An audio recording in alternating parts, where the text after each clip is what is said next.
Organism है, living system है पूरे का पूरा, उसमें सेल्स मौजूद होते हैं। अब ये और उसकी इवन हम जब मेम्ब्रेन की भी स्ट्रक्चर पढ़ रहे थे, प्रोटीन का पढ़ रहे थे, इन सब चीजों को पढ़ रहे थे, तो क्या है ये सारी की सारी चीजें बनी किससे हुई हैं, ठीक है। तो उन सब चीजों को, उनको हम क्या कहते हैं, उनको हम बोलते हैं बायोमोलिक्यूल्स। बेटे ये अभी मैं काउंट नहीं करके बता सकती कि कितनी है, ठीक है।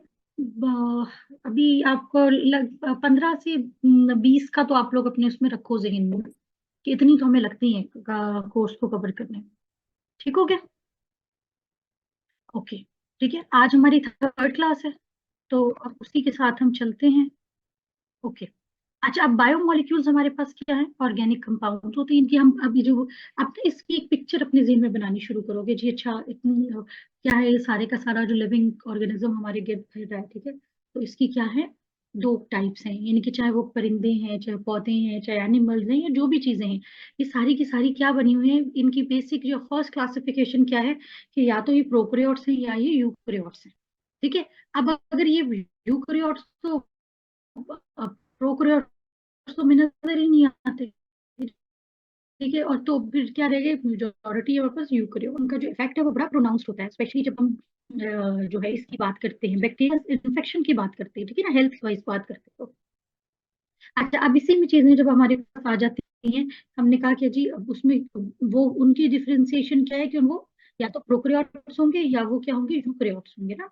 तो अब जब यूकैरियोट्स या सेल की बात करते हैं, तो सेल किससे बना हुआ है, वो जो उनके बेसिक जो चीजें थी, सेल मिलके बनता है किससे, बायोमोलिक्यूल से, ठीक है। जैसे अब आपने मेम्ब्रेन के स्ट्रक्चर पढ़ा था, मेम्ब्रेन का स्ट्रक्चर क्या था, लिपिड बाइलेयर, ठीक है। आपने एक्टिन का पढ़ा था, माइक्रोफिलामेंट्स का पढ़ा था, वो क्या थी, प्रोटीन्स थी, ठीक है। फिर आपने कोलेस्ट्रॉल देखे थे, कोलेस्ट्रॉल क्या है, वो लिपिड्स हैं, ठीक। तो बाकी जो सारे हैं, अब ग्लाइकोलिपिड्स आ रहे थे, कार्बोहाइड्रेट्स आ रहे थे, ये सारी की सारी क्या चीजें, ये सब के सब बायोमोलिक्यूल्स हैं। और डीएनए ये भी क्या है, बायोमोलिक्यूल है। तो बायोमोलिक्यूल्स क्या होते हैं, ये ऑर्गेनिक कंपाउंड्स होते हैं, और ये क्या करते हैं, हमारे स्ट्रक्चरल और फंक्शनल ऑर्गेन जो है, इनकी इंपॉर्टेंस है हमारे, क्या करेंगे, ये एक दूसरे के साथ भी इंटरेक्ट करेंगे। स्ट्रक्चर का मतलब कि स्ट्रक्चर्स बनाएंगे, सेल को बनाएंगे। फंक्शनल क्या है, जो डिफरेंट हमारी बॉडी में फंक्शन चल रहा है, कम्युनिकेशन चल रही है, सिग्नलिंग हो रही है, प्रोटीन की सिंथेसिस हो रही है, बायो कार्बोहाइड्रेट की सिंथेसिस हो रही है, इनका मेटाबॉलिज्म हो रहा है, ये सारा का सारा यही काम करते हैं, ठीक है। अब हमारे पास क्या होता है कि प्रोटीन्स की हम बात कर लेते हैं। प्रोटीन्स हमारे पास क्या है कि जो मैंने कहा था कि मुझे यूं लगता है कि ये हमारे पास सबसे ज्यादा उसमें आ जाते हैं, क्योंकि इसकी स्ट्रक्चर और फंक्शन जो है दोनों बहुत इंपॉर्टेंस आ जाती है। इंपॉर्टेंट बाकी सारे भी हैं, कोई एक भी नहीं होगा, सारा काम रुक जाएगा, लेकिन somewhat to my like my opinion, proteins are more important. अच्छा, फिर हमारे पास क्या होते हैं कि प्रोटीन अब किससे मिलके बना होता है, ठीक है। आप लोगों ने ना इन चीजों को जैसे जैसे हम बता रहे हैं, मैं आपसे डिस्कस कर रही हूँ, आपने ना एक छोटी पिक्चर सी बनानी है अपनी माइंड में कि प्रोटीन क्या है। प्रोटीन दो चेन्स है, ये एक हो सकती है चेन या मल्टीपल चेन्स हो सकती है। अच्छा, अब इनकी चेन को हम क्या कहेंगे, पॉलीपेप्टाइड। पॉलीपेप्टाइड हम इसका नाम क्यों रख रहे हैं, क्योंकि इसके अंदर जो बॉन्ड बनता है ना, उसको वो पेप्टाइड बॉन्ड होता है। तो हर चेन के अंदर मल्टीपल पेप्टाइड बॉन्ड होते हैं, तो इसलिए हम इसको क्या कहते हैं, पॉलीपेप्टाइड चेन। तो हर प्रोटीन के अंदर एक चेन होगी या मल्टीपल चेन होगी। अच्छा, वो किससे मिलकर बनी हुई है, वो अमीनो एसिड से, यानी कि प्रोटीन का जो बिल्डिंग ब्लॉक है वो है अमीनो एसिड। एक अमीनो एसिड दूसरे अमीनो एसिड से थ्रू पेप्टाइड बॉन्ड ज्वाइन है, और वो मिलके क्या बनाते हैं, वो चेन बनाते हैं। तो वो जो चेन होती है, वो अपनी क्या करेगी, डिफरेंट स्ट्रक्चर्स में बनाएगी, और वो जो है क्या बनाएंगी, हमारी प्रोटीन के एक प्रोटीन बना देंगे फंक्शनल। तो जो प्राइमरी सीक्वेंस होती है ना अमीनो एसिड्स की, या जो सीक्वेंस ऑफ अमीनो एसिड है, उसको हम प्राइमरी स्ट्रक्चर भी बोलते हैं इसका। ठीक हो गया? दो तीन बातें हो गई हमारे पास इसमें। प्रोटीन का बिल्डिंग ब्लॉक है अमीनो एसिड, दो अमीनो एसिड मिलके आपस में क्या करते हैं, एक दूसरे से पेप्टाइड बॉन्ड के थ्रू जुड़ते हैं। और जो प्राइमरी सीक्वेंस है is actually the primary structure, ठीक है। क्योंकि ये लंबी लंबी चेन की सूरत में काम नहीं करती, ये एक खास शक्ल अपनाती है, उसके बाद ही काम करती है, ठीक है। अब ये अमीनो एसिड क्या होता है, ठीक है, या इसका स्ट्रक्चर क्या होगा। तो भाई अमीनो एसिड क्या है हमारे पास, ये जो अमीनो एसिड है ना, ये इसके अंदर क्या होता है, हमारे पास एक सेंट्रल कार्बन होता है, इसको हम अल्फा कार्बन कहते हैं। अल्फा कार्बन के साथ हमारे पास क्या चीजें जुड़ी होती है, एक कार्बोनाइल ग्रुप बना हुआ है। ठीक है, कार्बोनाइल ग्रुप क्या है, सी डबल बॉन्ड ओ। ठीक है, सी डबल ओ, ये हमारा कार्बोक्सिल ग्रुप। ठीक है, ये कार्बोक्सिल ग्रुप हो गया। इसके बाद एक हमारा अमीनो ग्रुप होता है। ठीक है, NH3, यहाँ पर मेन के, लेकिन हम NH2 करेंगे। ठीक है, इसके साथ जो मुख्तलिफ चीजें होंगी, साथ एक हाइड्रोजन अटैच होता है। अब दो, इस ये वाला जो स्ट्रक्चर है ना, यहाँ से यहाँ तक, ये 20 के 20 अमीनो एसिड में ठीक होता है। ठीक है, सिर्फ ये जो होता है ना आर ग्रुप, ये वेरिएंट होता है। यहाँ पर आर एक्चुअली नहीं होता, यहाँ पर अगर एच होगा तो वो ग्लाइसिन होगा। और हमने कहा था कि अमीनो एसिड कितने किस्म के होते हैं, 20 किस्म के होते हैं, और वही आपस में मिलते रहते हैं और प्रोटीन्स को बनाते रहते हैं डिफरेंट सीक्वेंस में। ठीक हो गया। Amino acids are the building block of the protein. Organic compound होते हैं, एक इनमें एक सेंट्रल कार्बन के गिर के होते हैं, एक अमीनो ग्रुप होता है, एक कार्बोक्सिल ग्रुप होता है, और एक हाइड्रोजन एटम होता है, और एक यूनिक साइड चेन होती है। ठीक है, अच्छा, अब इस ये हमारे पास इसका ये आ गया। दूसरी बात इसकी क्या है कि टोटल अमीनो एसिड कितने होते हैं, 20 टाइप्स के होते हैं। काम क्या क्या इनका होता है, हमारे पास ये प्रोटीन बनाते हैं, मेजर चीज है। और जो बॉन्ड हमने कहा था, ये दोनों के मिलकर क्या बनाते हैं, पेप्टाइड बॉन्ड बनाते हैं। ठीक है, अच्छा, अब जो 20 अमीनो एसिड्स हैं वो उनकी डिफरेंट टाइप्स हैं। ठीक है, इसीलिए उससे डिफरेंट प्रोटीन्स बनती हैं। तो पहले हमारे पास नॉन पोलर का क्या मतलब होता है कि हाइड्रोफोबिक। ठीक है, वाट एक एक निशानी याद रखिएगा इसमें कि वाटर होता है पोलर। पोलर का मतलब होता है जिसमें चार्ज हो, टेंडेंसी हो चार्ज होने की। ठीक है, पोल्स बने हैं जिसमें जिसमें चार्ज की टेंडेंसी है हमारे पास। तो वाटर क्या है हमारे पास, पोलर है। तो अब जो नॉन पोलर होगा, इसका मतलब क्या है कि वो पानी में से गुजर नहीं सकेगा या पानी में डिजोल्व नहीं होगा। तो हम उसे क्या कहते हैं कि वो हाइड्रोफोबिक है। तो नॉन पोलर हमेशा होगा हाइड्रोफोबिक। ठीक है, और तो फिर जो हमारी हाइड्रोफोबिक साइड चेन होंगी, वो बाहर की तरफ तो आएंगी नहीं, वो कोशिश क्या करेंगी कि वो स्ट्रक्चर में कहीं अंदर की तरफ चली जाए। ठीक है, अब इनमें ग्लाइसिन, एलानिन और वैलिन, ये हमारे नॉन पोलर अमीनो एसिड्स आ जाते हैं। देखिए, ये सारी आपको लिस्ट हुई है। इसी तरह पोलर अमीनो एसिड्स कौन से होते हैं कि जिनको हम क्या कहते हैं कि वाटर लविंग है या हाइड्रोफिलिक है। अब इनकी जो साइड चेन होती है वो क्या करेगी, वो इंटरेक्ट करेगी। इसका मतलब क्या होगा, ये सरफेस के ऊपर होंगे। ठीक है, इंटरेक्शन में। तो इस तरह आप जो अमीनो एसिड की प्रॉपर्टीज है ना, वो हमें उसके फंक्शन को डिस्क्राइब कर रही होती है। सिरीन, थ्रियोनिन, सिस्टीन, ये सारे कुछ हमारे अमीनो एसिड आ जाते हैं। फिर हमारे पास एक जो कॉन्सेप्ट हम शुरू से देखते हैं, वो हमारे पास क्या है, पीएच का कॉन्सेप्ट। ठीक है, पी अब आपकी फिजियोलॉजिकल पीएच का क्या मतलब है कि जो जिस पर आपके जो है नॉर्मल बॉडी फंक्शन हो रहे हैं। ठीक है, तो आपके नॉर्मल बॉडी पीएच पे आपके अगर कोई अमीनो एसिड पर क्या चार्ज है, यानी कि उसकी क्या प्रॉपर्टीज हैं, क्या वो एसिडिक प्रॉपर्टीज रखता है या वो बेसिक प्रॉपर्टीज रखता है। एसिडिक प्रॉपर्टीज रखने का मतलब ये है कि उसके ऊपर चार्ज है मौजूद।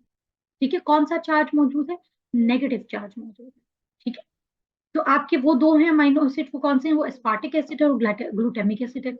इसी तरह पॉजिटिव चार्ज का मतलब है कि वो बेसिक है। और आपके वो कौन से हैं, लाइसिन, आर्जिनिन और हिस्टिडीन आपके जो है वो अमीनो एसिड्स में आ जाता है।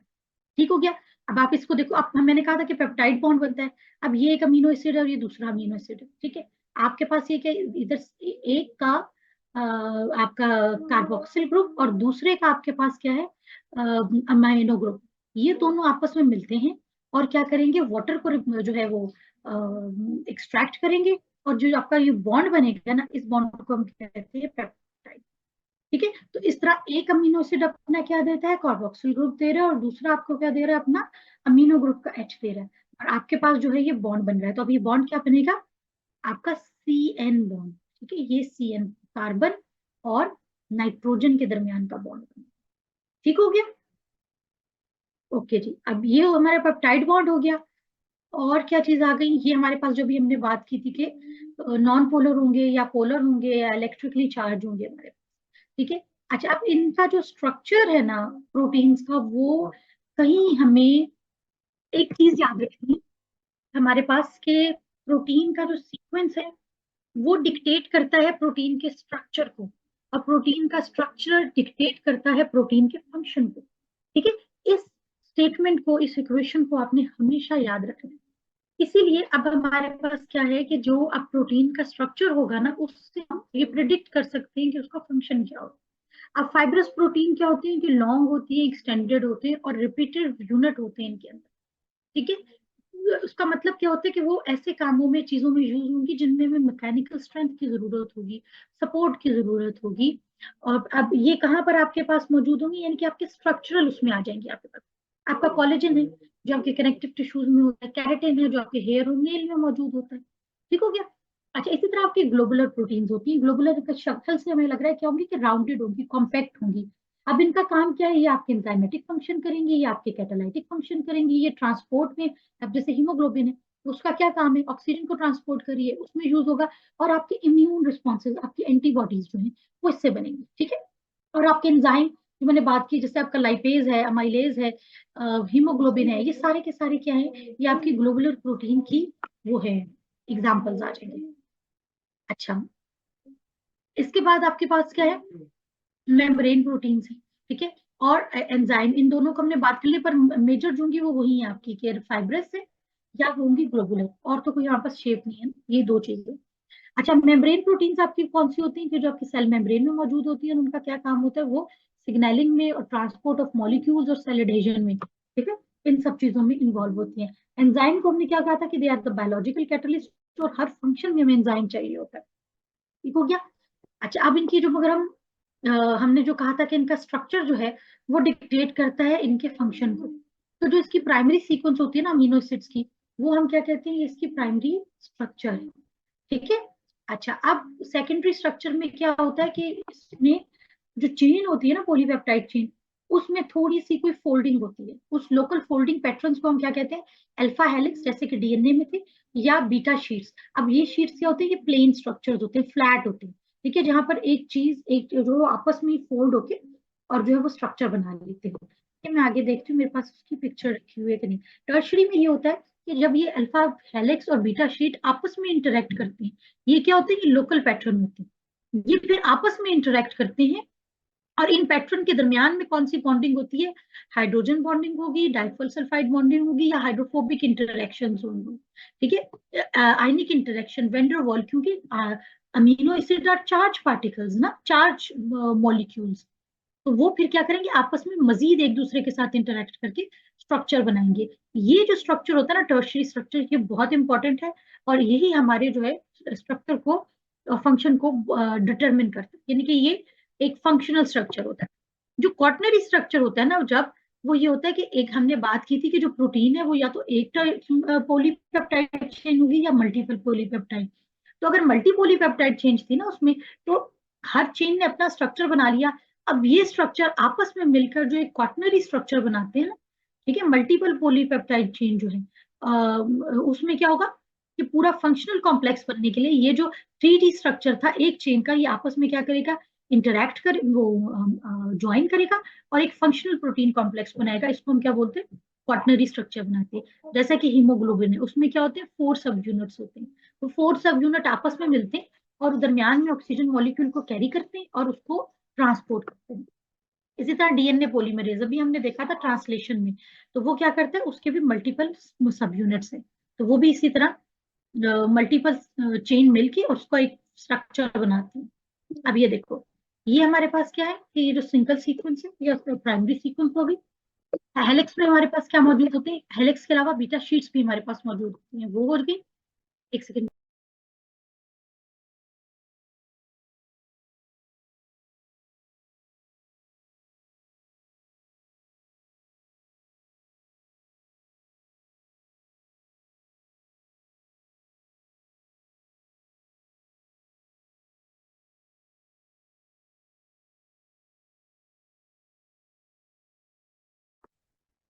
अच्छा जी, फिर आपके पास क्या आ जाता है, टर्शरी स्ट्रक्चर। टर्शरी में ये देखो, जो हमने कहा कि अल्फा हेलिक्स और बीटा शीट्स।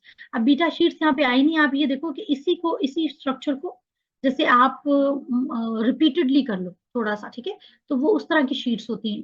अच्छा, फिर आपने क्या करना है कि यही जो tertiary chains, multiple tertiary chains मिलके क्या बनाती है, क्वार्टर स्ट्रक्चर। अब फंक्शन तो हमने इसके देख ही चुके हैं काफी हद तक, हमने कि बायोलॉजिकल कैटलिस्ट है, स्ट्रक्चरल सपोर्ट देते हैं, जो हमने कहा कि नेल को, हेयर को, स्किन को, मसल्स को, हर चीज में ट्रांसपोर्ट करते हैं। जो ब्लड, एक तो किसमें थी, सेल मेम्ब्रेन में थी, फिर हीमोग्लोबिन थी, ये सारी ट्रांसपोर्ट में आ गई, सिग्नलिंग में। आपके जो हार्मोन्स हैं, ये न्यूरो हैं, they are involved in the cell signalling. ठीक है। तो सेल सिग्नलिंग क्या होती है, मैसेंजर्स होते हैं बेसिकली हमारी बॉडी के अंदर। तो उन, और ये जो आपस में कम्युनिकेशन हो रही है, वो सारी की सारी किसके थ्रू होती है, सिग्नलिंग के थ्रू होती है। तो उसमें क्या इन्वॉल्व होते हैं, आपके हार्मोन्स और न्यूरो। ठीक है। ओके। इसके बाद आपके पास क्या आ जाते हैं, हार्मोन्स, जो भी हमने बात की, ये केमिकल मैसेंजर्स के तौर पे काम करते हैं। और ये हमारे पास क्या है, they are proteinic in nature. Immune cells जो है आपके, antibodies, they are proteinic in nature. ठीक है। क्या करेंगे, रिकॉग्नाइज करेंगे और न्यूट्रलाइज करेंगे। रिसेप्टर्स जो सेल सरफेस पे मौजूद होते हैं, सेल के अंदर मौजूद होते हैं, और इन हार्मोन्स और ट्रांसमीटर, न्यूरो को रिकॉग्नाइज करते हैं, वो क्या है, they are also proteinic in nature. ठीक हो गया। Contractile proteins like actin, myosin कहाँ पर मौजूद होती हैं, आपके मसल्स में मौजूद होती हैं। केसीन इन द मिल्क, ये क्या है, स्टोरेज प्रोटीन है। और कहाँ चाहिए आपके पास, बच्चों की के लिए एक इसेंशियल न्यूट्रिएंट है। हार्मोन, इस इन दोनों को हमने पढ़ा। चैपरॉन प्रोटीन, ये वो प्रोटीन है जो कि आपकी डीएनए की फोल्डिंग, करेक्ट फोल्डिंग के लिए, कि वो सही शेप में जाए, क्योंकि अगर उसकी शेप ठीक नहीं होगी तो वो फंक्शनल नहीं होगा, वो इनकरेक्ट होगा। ठीक है। उसके लिए आपके पास चैपरॉन प्रोटीन होते हैं। अच्छा जी। अब आ जाता है दूसरा इंपॉर्टेंट बायोमोलिक्यूल, हमारे पास कार्बोहाइड्रेट। ये हमारे पास क्या, इसेंशियल सोर्स ऑफ एनर्जी है। मीन्स जब आपकी बॉडी को सबसे ज्यादा जरूरत होती है एनर्जी की, तो वो सबसे पहले किसको डाइजेस्ट करेगा, मेटाबोलाइज करेगा, वो कार्बोहाइड्रेट को करेगा। क्योंकि कार्बोहाइड्रेट को जो है हमारे पास हाइड्रोलाइज करना या उसकी एनर्जी एक्सट्रैक्ट करना, वो सबसे इजी है। ठीक है। तो इसीलिए हम ये क्या कहते हैं कि ये हमारा प्राइमरी सोर्स ऑफ एनर्जी है inside all the living organisms. ठीक हो गया। अब बना कहाँ से हुआ है, जस्ट आप क्या करें कि कंसंट्रेट करें इसके नाम के ऊपर ही। क्या तीन चीजें आनी है, कार्बोहाइड्रेट। Hydrate mean water. ठीक है ना। तो वाटर में हमारे पास दो चीजें हैं, ऑक्सीजन और हाइड्रोजन, वो और कार्बन हमारे पास मौजूद है। तो कार्बोहाइड्रेट में ये तीन चीजें सिर्फ हमारे पास मौजूद होंगी, कार्बन, हाइड्रोजन एंड ऑक्सीजन। क्या है हमारे पास, हमने कहा कि एनर्जी का सोर्स होते हैं। अच्छा, अब इनके पास, हमारे पास ये क्या है कि ये दो किस्म के ग्रुप्स होते हैं इनके पास। ठीक है। दो कौन से ग्रुप होते हैं इनके साइड पर, ठीक है, एल्डो शुगर्स और द कीटो शुगर। ठीक है। अब होता ये क्या है, ये हमारा फंक्शनल ग्रुप है। ठीक है। इसको हम क्या बोलते हैं, इसको हम बोलते हैं कार्बोनाइल ग्रुप। ठीक। ये कार्बोनाइल ग्रुप अगर एक एंड पे मौजूद होता है, तो हम इसको बोलते हैं कि ये एल्डो शुगर है। और अगर ये मिडिल में मौजूद होता है, तो ये कीटो शुगर हो जाता है। ठीक है। बस इसका और कोई फंक्शन नहीं, बस ये इसकी दो डिफरेंट टाइप्स आ जाती हैं। और तो वो आगे इसके जो फिर इसकी फोल्डिंग और इसके स्ट्रक्चर के उसमें करेगी। अब ये जो हमारे पास स्ट्रक्चर बना हुआ है ना, ये हमारे पास ग्लूकोज का सिंपल फॉर्मूला है। ये लीनियर स्ट्रक्चर है, ये आपको समझाने के लिए सिर्फ था। एक्चुअली लीनियर स्ट्रक्चर एंड में किस में जाता है, सर्कुलर स्ट्रक्चर में जाता है, और ये फंक्शनल स्ट्रक्चर। तो हम पढ़ते हैं किस तरह के जी, कार्बन की पोजीशंस के हिसाब से, तो 1 2 3, इस तरीके से हमारी 5 पोजीशन इसकी जा रही होती है। अच्छा है, जो इसमें और चीज इंपॉर्टेंट है हमारे पास, वो चीज इंपॉर्टेंट क्या है,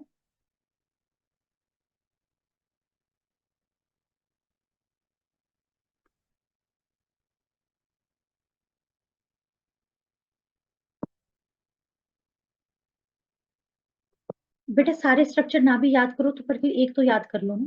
ठीक है। जैसे अब आपको मैं ये जो दिखा रही हूँ कि ग्लूकोज का है, वो बेसिक है, वो याद कर लो। ग्लूकोज में 6 होते हैं, ठीक है, ये वाले, ये ग्लूकोज का 6 स्ट्रक्चर है। ठीक है। ये इसके आइसोमर्स है। ठीक है। इनमें सिर्फ एक जगह पर इससे चेंज है, बाकी सब जगह सेम है। इस ग्लूकोज में क्या फॉर्मूला में याद है, C6H12O6, 1 2 3 4 5 6। ठीक है, ये 6 है।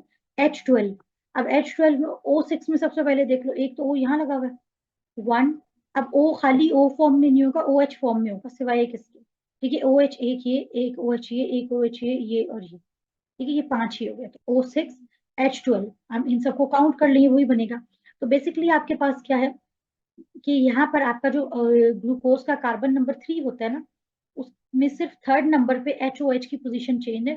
बाकी सारे सेम उसमें जा रहे हैं, HHH OH OH OH, सिवाय कार्बन नंबर 3 के।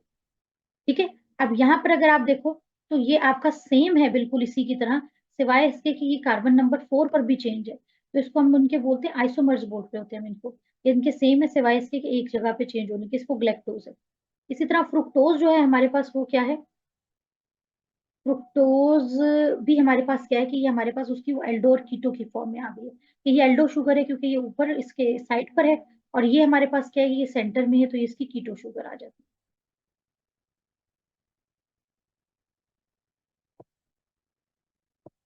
अच्छा बेटे, हार्मोन्स हमारे पास क्या काम करते हैं, मैसेंजर का काम करते हैं ना। ठीक है, हमारे नॉर्मल बॉडी फंक्शंस में जो काम है, सिग्नलिंग है, मैसेजिंग है, वो किन का काम है, वो क्यों क्यों हो रही है, ग्रोथ होनी है, विटामिन डी की प्रोडक्शन होनी है, आपकी जो है और डिफरेंट मेटाबॉलिज्म्स होने हैं, तो वो सारे के सारे किस चीज पे हो रहे हैं, हार्मोन की सिग्नलिंग की वजह से हो रहे हैं। ठीक है, इसी तरह न्यूरो ट्रांसमीटर्स क्या है कि आपके न्यूरॉन्स से जो आपकी मैसेजिंग होनी है, तो आपकी बॉडी को किस जगह पे इंजरी हो गई है, आपको जो है उसको आपने क्या करना है, उसके सिग्नलिंग ब्रेन तक जानी है, और ब्रेन से फिर उसका आगे रिस्पॉन्स आना है। ठीक है, हीलिंग के जो प्रोसेसेस हैं, ये सारे के सारे प्रोसेसेस आपके किस में जाते हैं, ये आपकी बॉडी के जो नॉर्मल फंक्शंस हैं। Protein is an essential part, मेरे कहने का आपके साथ मकसद ये है। ठीक है, जैसे आपको हम ये बात करते हैं कि अब ये पूरे के पूरे यही नहीं होंगे, इनके साथ नॉर्मल, आप देखो जो मैंने बात की आपको कि हमारे पास क्या है कि हीमोग्लोबिन क्या है, प्रोटीन है। ठीक है, हीमोग्लोबिन के साथ हमारे पास क्या है, दरमियान में कुछ ना कुछ दरमियान में क्या चीज करती है, वो आयरन को लेती है और साथ चली जाती है। सेल मेम्ब्रेन के ऊपर जो हमारे पास प्रोटीन मौजूद थी, वो क्या थी, वो या तो ग्लाइकोप्रोटीन थी या वो लिपोप्रोटीन थी। ठीक है, तो इस तरह हमारे पास स्ट्रक्चर ये नहीं होता कि सिर्फ एक ही होगा और उससे एक पूरे का पूरा मॉलिक्यूल बन जाएगा और चीजें चल पड़ेंगी। हमारे इसमें हमारे पास क्या कहते हैं, आपके पास प्रोटीन के साथ मिलके बाकी मॉलिक्यूल्स वो क्या करेंगे, सिग्नलिंग के प्रोसेस को करेंगे। हाँ, सिग्नलिंग करनी इन बायोमोलिक्यूल्स नहीं है। ठीक है, अब जैसे कोलेस्ट्रॉल है, सेल मेम्ब्रेन के अंदर मौजूद है, वो लिपिड है। ठीक है, एक जो स्ट्रक्चर आपके पास बने हुए उसमें यहाँ पे कॉम्बिनेशन मौजूद हैं, और जो आपकी सिग्नलिंग का जो प्रोसेस है, वो आपके किसके थ्रू हो रहा है, वो सारे के सारे आपके मेजर जो मॉलिक्यूल्स है हमारे कौन से हैं, वो प्रोटीन्स हैं। ठीक है, अब अगर वो अब सिग्नलिंग में आप ये देखो, कैल्शियम और जो इसका एक पंप हमारे पास चलता है, कैल्शियम फॉस्फेट पंप चलता है, सोडियम कैल्शियम जो हमारा पंप चल रहा होता है। ठीक है, वो बेसिकली क्या है, वो भी तो एक काइंड ऑफ हमारे पास एक बैलेंस ही चल रहा है ना उसके अंदर। ठीक है, हाँ, उसके पीछे जो सिग्नलिंग चल रही है, जो नॉर्म फंक्शन लेकर जाने करने, वो सारे के सारे हमारे पास सिग्नलिंग के उसमें आ जाते हैं। ठीक है, समझ आइए बेटा।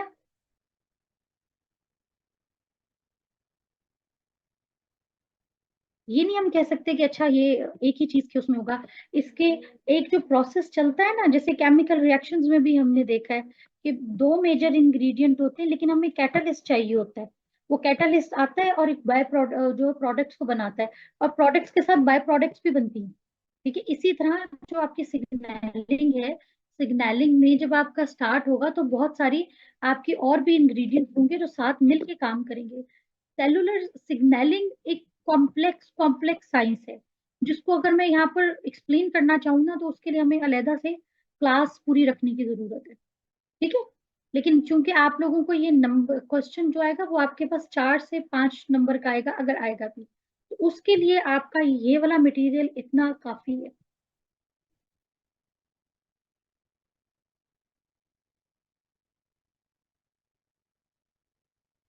ओ बेटा नहीं, ये कार्बोनाइल ग्रुप इसकी बात हम कर रहे हैं, इसकी कार्बोहाइड्रेट की बात कर रहे हैं। मैं इसके नॉन फंक्शनल होने की बात नहीं कर रही, क्योंकि यही हमारे पास क्या कर रहा है, ये मेजर आपकी बॉन्डिंग में आ रहा है। ठीक है, ये यहाँ पर हमें इसका लीनियर स्ट्रक्चर बनाया हुआ है, इसका मतलब ये नहीं है कि ये वो नहीं होगा।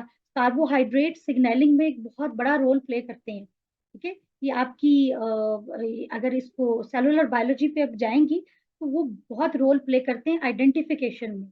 यहाँ का इसका कोई काम है, ये कहने का मेरा मकसद ये कतई नहीं था कि इसका कोई काम नहीं है। ठीक है, कार्बोनाइल ऑब्वियसली कार्बोहाइड्रेट्स पूरे के पूरे यहाँ पर मौजूद है हमारे पास। ठीक है, तो वो सारे के सारे क्या कर रहे हैं, ये वो सिर्फ मैं आपको इस पॉइंट ऑफ व्यू से बता रही हूँ कि हमारे कार्बोनाइल ग्रुप की पोजीशन की वजह से क्या होगा, हमारे पास जो 2 टाइप ऑफ शुगर्स हैं वो हमारी डिस्क्रिमिनेट हम उन्हें कर पाएंगे। ठीक है, कि ये कौन सी हमारी एल्डो शुगर है या हमारी कीटो शुगर है। अब उनकी अपनी अलग प्रॉपर्टीज हैं, उनकी अपनी जो है वो अलहदा फंक्शंस हैं। ठीक हो गया।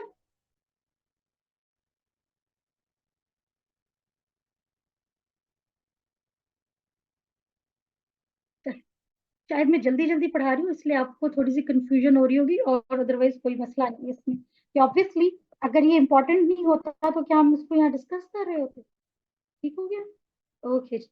चलो। अच्छा, अब हमारे पास क्या है कि ये हमारी अब ये क्या हमारी एल्डो कीटो शुगर की वही चीज आ गई कि इसका फंक्शनल ग्रुप है ये। तो इट मींस इसका अपना जो है एक काम मौजूद है, और उसी की बेसिस पर इसकी जो दो ग्रुप्स हैं कि एल्डो और कीटो शुगर डिफरेंशिएट हो रही हैं, वो हमारे पास काम कर। ठीक हो गया।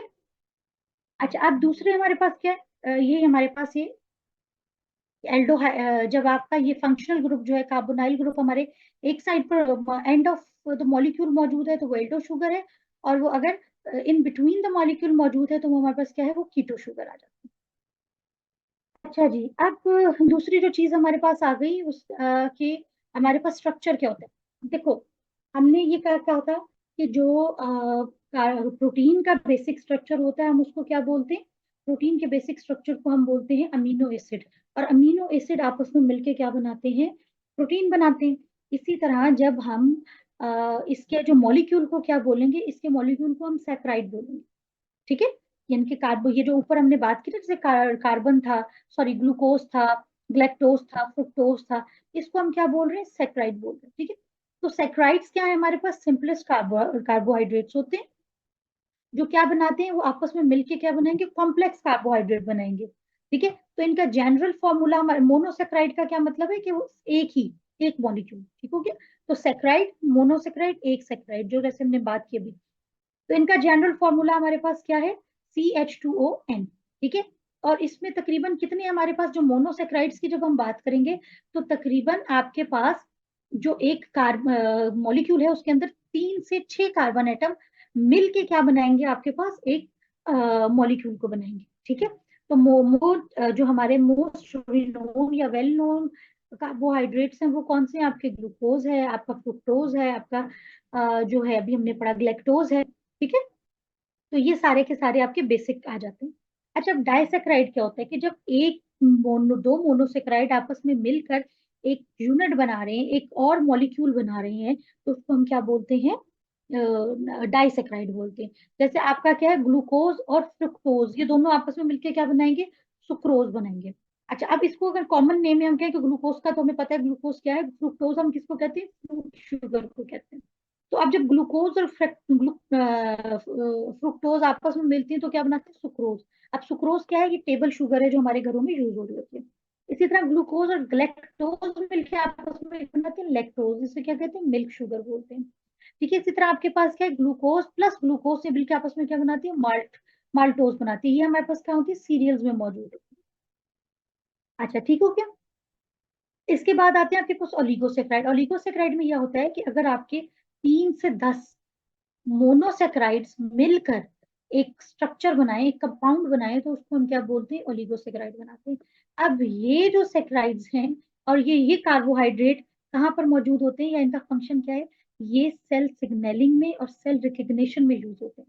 ये एज एन टैग यूज होते हैं, आइडेंटिफाई करते हैं इसको, और इस तरह ये अपना सेल सिग्नलिंग में ये अपना रोल प्ले करते हैं।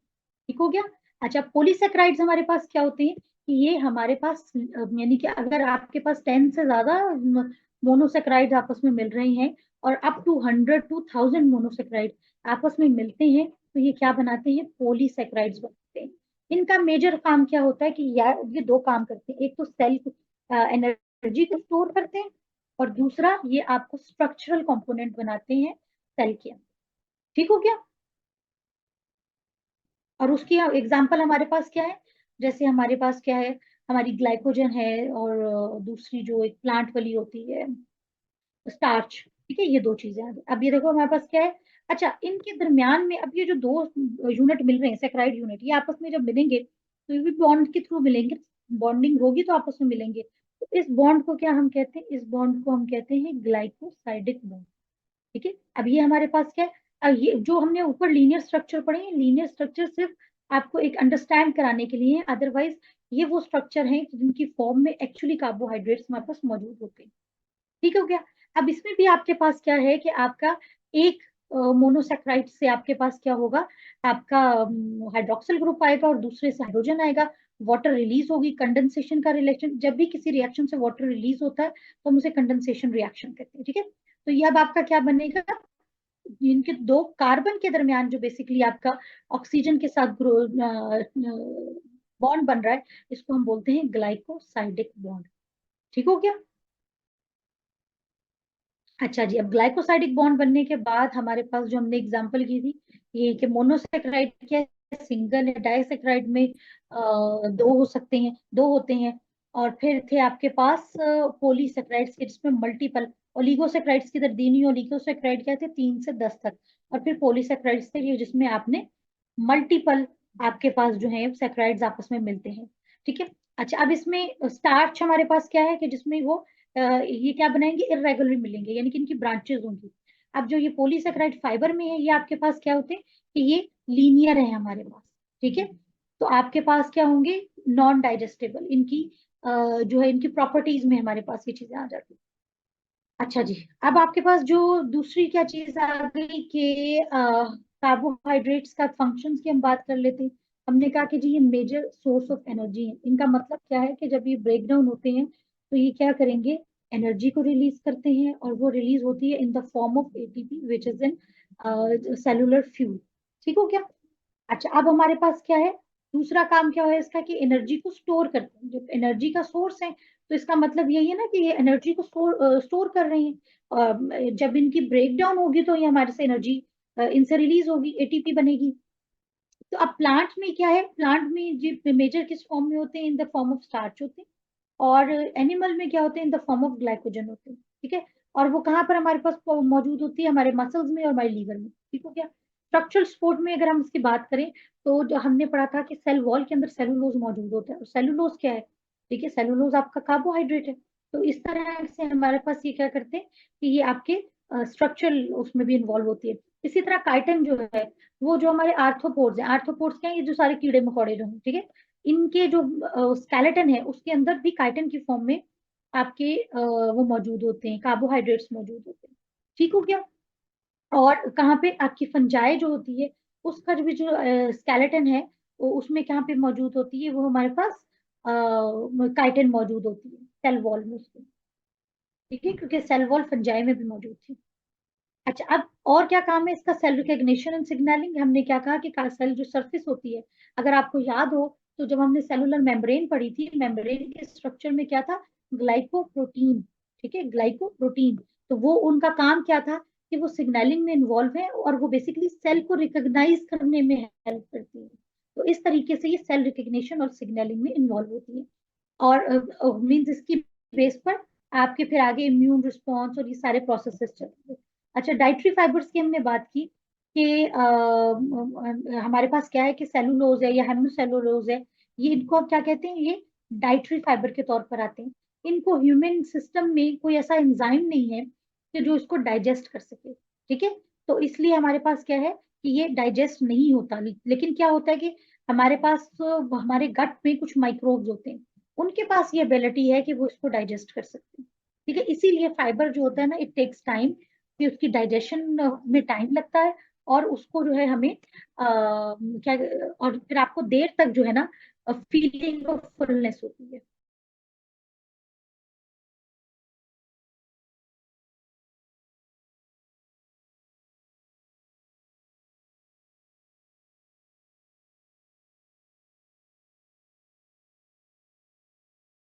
अच्छा, अब इसके बाद हमारे पास क्या चीज आ गई, यही बात कि ग्लाइको ये किस फॉर्म में हमारे पास मौजूद होते हैं, कि they are often found covalently with the proteins and the lipids, so glycolipids और ग्लाइकोप्रोटीन्स।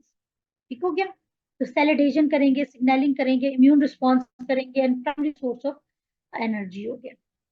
अच्छा, इसके बाद क्या आ जाते हैं, हमारे लिपिड्स आ जाते हैं। तो लिपिड्स की भी जिस तरह हम बात कर रहे हैं कि ये सारे के सारे चूंकि ऑर्गेनिक मॉलिक्यूल्स हैं, तो इनमें कार्बन तो प्राइमरीली मौजूद है, साथ हमारे पास क्या होंगे, हाइड्रोजन होंगे और ऑक्सीजन होंगे। ठीक हो गया। अच्छा, सिर्फ उनकी ओरिएंटेशन और उनकी ऑर्गेनाइजेशन और बॉन्डिंग के चेंज होने की वजह से एक बायोमोलिक्यूल चेंज हो जाए। अच्छा, अब कॉम्पोजिशन में अगर हम लिपिड की देखें तो लिपिड क्या करते हैं, ऑर्गेनिक ग्रुप होते हैं, वाइडली डिस्ट्रीब्यूटेड है, कार्बन हाइड्रोजन और ऑक्सीजन से ही मिलकर बने होते हैं, पर ऑक्सीजन की जो परसेंटेज है वो थोड़ी सी हमारे पास क्या है, वो लेस है एज कम्पेयर, यानी कि 2:1 रेशियो है।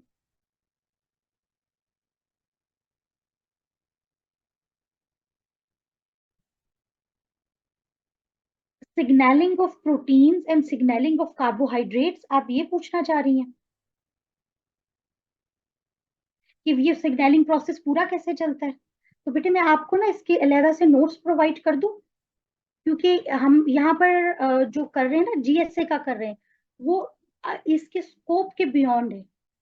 मे बी बाकी सब लोग इस चीज में इतने इंटरेस्टेड ना हो, लेकिन आपको चूंकि इसकी सिग्नलिंग, जो सिग्नलिंग इसके थ्रू हो रही है, प्रोटीन के थ्रू हो रही है, और जो कार्बोहाइड्रेट के थ्रू हो रही है, मैं आपको उसके अलहदा से नोट्स प्रोवाइड कर देती हूँ। ठीक है। ओ, अच्छा। अब हमारे पास क्या आ जाता है कि हमारी लिपिड्स की आ जाती है। तो लिपिड्स हमारे पास किससे बन रहे हैं, ये कैसे बन रहे हैं, ठीक है? तो ये हमारे पास बन रहे हैं, एस्टर्स हैं, इसकी bye condensation of alcohols and fatty acids. यानी कि अब जो हमारा इसका बेसिक यूनिट, जिसे हम बात कर रहे थे ना, कार्बोहाइड्रेट का बेसिक यूनिट सैकराइड्स बने हमारे, हमारे प्रोटीन्स का बेसिक यूनिट क्या बने, हमारी अमीनो एसिड्स बने। इसी तरह हमारे जो लिपिड्स का जो बेसिक यूनिट है, वो हम उसको क्या कह रहे हैं, कि हमारे फैटी एसिड्स। ठीक है। अब फैटी एसिड्स और अल्कोहल्स, ये मिलके हमारे पास क्या बना रहे हैं, अब हमारा जो है लिपिड्स बना रहे हैं। ठीक है। अब इनकी प्रॉपर्टीज क्या है, they are insoluble in water, soluble in organic solvents like chloroform, alcohol, acetone, इसमें हमारे पास आ जाते हैं। अब इसकी तीन हमारे पास जो है बेसिक टाइप्स आ जाती है, कि सिंपल्स होंगे, ठीक है, जैसे फैट है या नेचुरल वैक्सेस वगैरह हो गई, या ये हमारे पास क्या होंगे, कॉन्जुगेट होंगे, यानी मिलके बनेंगे दूसरों से, कि फॉस्फेट के साथ मिले, लिपिड्स के साथ मिले, कार्बोहाइड्रेट्स के साथ मिले, ठीक है, सॉरी प्रोटीन्स के साथ मिले, तो ये तीन इसकी टाइप हो जाएंगे। तीसरे होंगे डिराइव्ड लिपिड्स होंगे, लाइक ये किसी सेलुलर प्रोसेस के दरमियान में एक इंटरमीडिएट कंपाउंड के तौर पर हमारे पास आएंगे। ठीक हो गया। अब structure lipids, structure of lipids में हमने क्या बात की थी, कार्बन हाइड्रोजन एंड एटम ही होगा, सॉरी कार्बन हाइड्रोजन और ऑक्सीजन ही होगी, और पर ऑक्सीजन की जो क्वांटिटी है वो कम होती है एज कंपेयर टू जो है अदर बायोमोलिक्यूल्स। ठीक है, जो हमने बाकी पहले ऊपर वाले किए। अच्छा, अब सिंपल लिपिड्स में हमने क्या कहा था कि फैट्स या ऑयल्स इसकी एग्जांपल्स में हमारे आते हैं, तो ये किसके, एस्टर्स ऑफ फैटी एसिड। ठीक है। एस्टर तो और वो किसके साथ स्टेरिफिकेशन कर रहा है, हमारे पास अल्कोहल्स के साथ स्टेरिफिकेशन कर रहा है। ठीक है। अच्छा, फैट्स और ऑयल्स, अच्छा इनको हम बेसिकली आपके पास क्या, अल्कोहल के एक दूसरे के साथ तीन आपके जो है ये फैटी एसिड अटैच होकर क्या बना लेते हैं, एक ट्राइग्लिसराइड बनाते हैं। तो ये एक आपका बेसिक यूनिट बन जाता है। अब फैटी एसिड का हमारे पास जर्मन एक जनरल फॉर्मूला हमारे पास क्या है, आपका सेंट्रल कार्बन है, उसके साथ आपका एक कार्बोक्सिल ग्रुप अटैच है, और साथ आपकी साइड चेन आर है। ये जो आर है ना आपके, ये बेसिकली आपकी हाइड्रोकार्बन टेल है। अब ये हाइड्रोकार्बन टेल क्या होगी, ये वो पॉइंट है, ये वो बेसिक डिफरेंस है, जिसकी बेसिस पर जो डिफरेंट फैटी एसिड्स हैं वो डिफरेंट होंगे। ठीक है। और उसी की बेस पर जो आपका ग्लिसराइड ये बनेगा ना, ट्राइग्लिसराइड, वो डिफरेंट बनेगा। ठीक हो गया। अच्छा जी। फिर हमारे पास क्या आ जाती है, fatty acids and the carboxylic acids. ठीक है। अब सॉरी, अब उसमें हमारे पास क्या क्या कि हाइड्रोकार्बन की साइड चेन है, और किसके साथ इस तरह बनाएंगे, जो आपका एक अल्कोहल के उसके साथ तीन जो है ये अटैच हो जाएंगे, और वो हमारे पास क्या बन जाएगा, ट्राइग्लिसराइड बन जाएगा। अच्छा, फिर आपका जब आपकी बॉडी में ये एक्चुअली ट्राइग्लिसराइड की फॉर्म में मौजूद होता है, तो जब आपकी बॉडी इसको मेटाबोलाइज करती है ना, तो वो क्या करती है, आप उसके पास एक क्या मौजूद होता है, एक एंजाइम मौजूद होता है, लाइपेज। तो जब आपका लाइपेज अपना एक्शन करता है, तो किन को रिलीज करता है, इन फैटी एसिड्स को रिलीज करता है। ठीक हो गया। इससे अल्कोहल से डिटैच करा देता है और उनको रिलीज कर देता है। अच्छा, अब इसके पास हमारे पास क्या चीज आ गई, इनको हम फैटी एसिड्स को है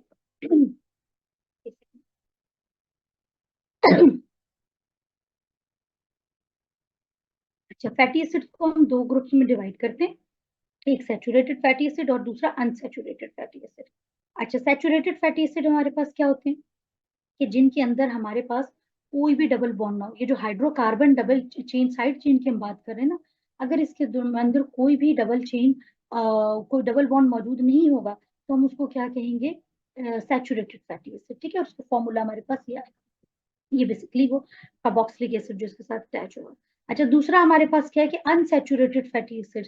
अनसैचुरेटेड फैटी एसिड का मतलब ये है कि इसके अंदर हमारे पास डबल बॉन्ड एक या से एक से ज्यादा मौजूद हो सकते हैं। अच्छा, अब उसमें उसका मकसद क्या होता है, उसका उसमें ये होता है कि मीन्स अभी सेचुरेशन का मतलब क्या होता है ना, सेचुरेटेड हम कहते हैं किसको कि अभी उसमें मजीद किसी चीज के ऐड होने की गुंजाइश नहीं है, ठीक है। लेकिन जब एक डबल बॉन्ड बनता है तो बेसिकली एक हाइड्रोजन जो ऐड हुआ होता है ना वो कम हो जाता है, या उसकी जो कैपेसिटी बननी थी, अगर कार्बन ने आपस में बॉन्ड बना लिया, एक दो कार्बन ने, तो बेसिकली जब उन्होंने आपस में बॉन्ड बना लिया तो उन्होंने बाहर से किसी की बॉन्डिंग नहीं की, इसलिए हम ये कहते हैं कि वो क्या है कि वो अनसेचुरेटेड फैटी एसिड है। अच्छा, अब इसमें हमने वही बात की कि मजीद डिवीजन हो सकती है कि मोनोसेचुरेटेड हो सकते हैं या पॉली अनसेचुरेटेड होते हैं। मोनोसेचुरेटेड का मतलब क्या है कि उसमें सिर्फ एक ही डबल बॉन्ड बना हुआ है। उसकी एग्जांपल में हमारे पास क्या, ओलियक एसिड, ठीक है। कि ये दो यहाँ पर भी मजीद एक कार्बन एक हाइड्रोजन हाइड्रोजन ऐड हो सकता था, पर वो नहीं हुआ, बल्कि दोनों कार्बन ने आपस में जो है वो बॉन्ड बना दिया। अच्छा, दूसरा हमारे पास क्या आ जाता है पॉली अनसैचुरेटेड में, कि जिसमें मोर देन वन ये डबल बॉन्ड्स मौजूद हों। तो उसकी एग्जांपल्स हमारे पास क्या, लिनोलेनिक एसिड है, और जो है इसकी कुछ एग्जांपल्स में आ जाती हैं। अच्छा अच्छा, अब जो हमारे पास इसकी ग्लिसराइड की भी कुछ एग्जांपल्स हैं। अब ये है कि होता ये है कि अगर आपकी जो अल्कोहल है जिसके साथ इसने स्टेरिफिकेशन करनी होती है आपके फैटी एसिड में, अगर तो वो सेम किस्म के फैटी एसिड आपके उसके साथ अटैच होते हैं अल्कोहल के साथ, तो उनको हम क्या बोलते हैं, सिंपल ग्लिसराइड बोलते हैं। लेकिन अगर different types of fatty acid attach होते हैं तो उसको क्या हम बोलते हैं, मिक्स्ड ग्लिसराइड बोलते हैं, ठीक है। अब इसमें हमारे पास क्या आ जाता है, ठीक है। अब ये देखो, ये एक हमारे पास सिंपल, एक आपके ट्राइग्लिसराइड का जो है वो स्ट्रक्चर है, ठीक है। कि आपका ये क्या है, ये आपकी जो है आपकी हाइड्रोकार्बन चेन, और इसमें क्या है, ये सैचुरेटेड है कि इसमें कोई भी वो मौजूद नहीं है। तीन मिलके आपके साथ क्या बना रहे हैं, ट्राइग्लिसराइड बना रहे हैं। आपके एक अल्कोहल के साथ तीन आपके कौन क्या अटैच हुए हैं, फैटी एसिड अटैच हुए हैं, और ये एक आपका ट्राइग्लिसराइड बना, ठीक हो गया।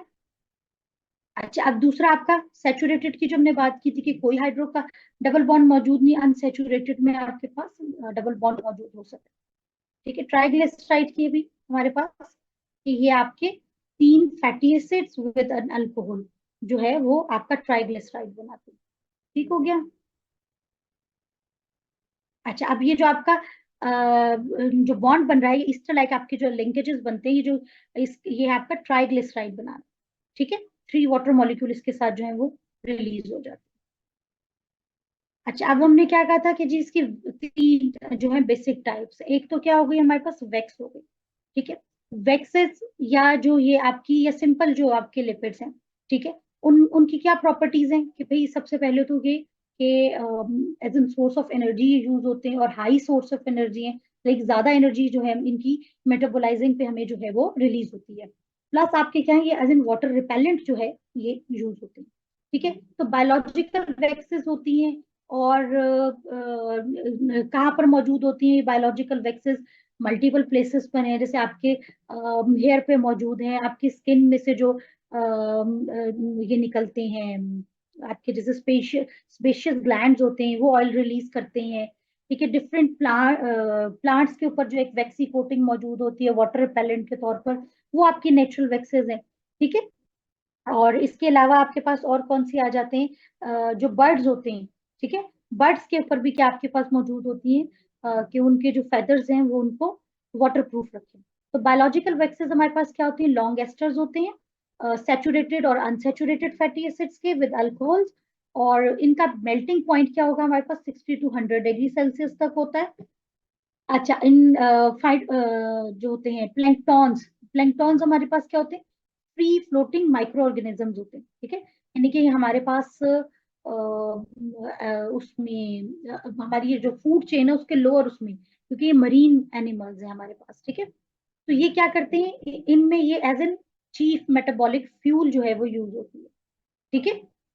फिर वैक्सेस में हमारे पास क्या है, एज एन वाटर रिपेलेंट हमारे पास जाते हैं। स्किन में हमारे पास ग्लैंड्स जो होते हैं हेयर को प्रोटेक्ट करने के लिए, स्किन को प्रोटेक्ट करने के लिए, स्किन के जो है उसको लुब्रिकेट रखने के लिए, वाटर प्रूफ रखने के लिए हमारे पास ये ग्लैंड्स, जैसे स्पेशली स्पेशियस ग्लैंड्स वगैरह हैं।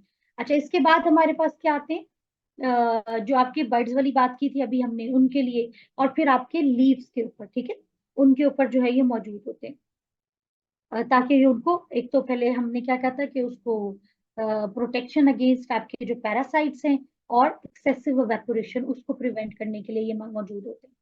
तो अभी इनकी एग्जांपल्स में यही हमने देखी कि प्लांट वैक्सेस हैं हमारे पास, बी वैक्स है, शीप वूल में हमारे पास मौजूद होती है, एयर में हमारे एयर ग्लैंड्स जो है रिलीज कर रहे हैं, ठीक है, ट्री की बार्क्स में है स्पेशियस ग्लैंड्स हो गए, ये सारे, और फार्मास्यूटिकल में हम इसको यूज करते हैं, ठीक है, और हमारी कॉस्मेटिक्स में इन सब चीजों में यूज हो रही होती है।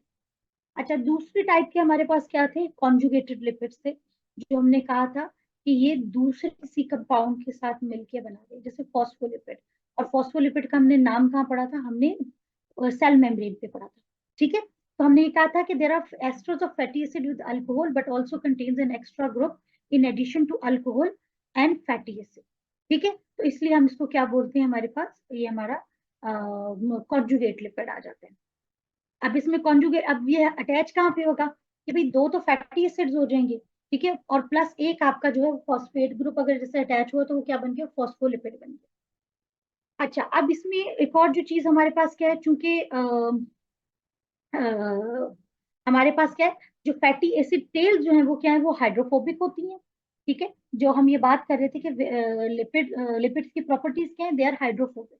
तो ये फैटी एसिड टेल तो जो होगी वो हाइड्रोफोबिक होगी, लेकिन फॉस्फेट ग्रुप क्या है, वो पोलर ग्रुप है और हाइड्रोफोबिक है। तो इस तरह जो ये आपके फॉस्फोलिपिड्स है ना, इनकी जो प्रॉपर्टीज हैं आपके सिंपल लिपिड से जो है वो चेंज होगी, ठीक है। तो इनकी क्या है, इनकी एम्फीपैथिक जो है हमारे पास, यानी कि डुअल नेचर है। एक पोलर है, पोलर एंड है जो कि फॉस्फेट वाला है, और नॉन पोलर एंड है जो कि हमारे पास किस वाला है, फैटी एसिड वाला है, ठीक है। पोलर हाइड्रोफोबिक हमारे पास attach to the glycerol and positively charge base, non polar hydrophobic जो टू हमारे फैटी एसिड्स हैं, और इसकी वजह से ये हमारे पास जो मेम्ब्रेन में लिपिड बाई लेयर है वो इसी चीज की वजह से वो जो है अरेंज हुआ होता है। लिपिड बाई लेयर, इसी की तो दो लेयर्स है ना हमारे पास, के बाहर से वो क्या होता है, वाटर लविंग है, और अंदर से वो हाइड्रोफोबिक होता है। अच्छा जी, अब ये देखो, ये हमारी क्या है, ग्लिसरॉल है। ग्लिसरॉल के एक साइड साइड पर हमारे पास क्या है, ग्लिसरॉल हमारी वो अल्कोहल है, जिसे बार बार मैं बोल रही हूँ अल्कोहल, ये ग्लिसरॉल है। ग्लिसरॉल के साथ हमारे पास एक जगह फॉस्फेट ग्रुप अटैच है, ठीक है, और ये वाली जो दो जगह है हमारे पास, तीन पोजीशन में से दो जगह पे हमारे पास फैटी एसिड हमारे पास अटैच है।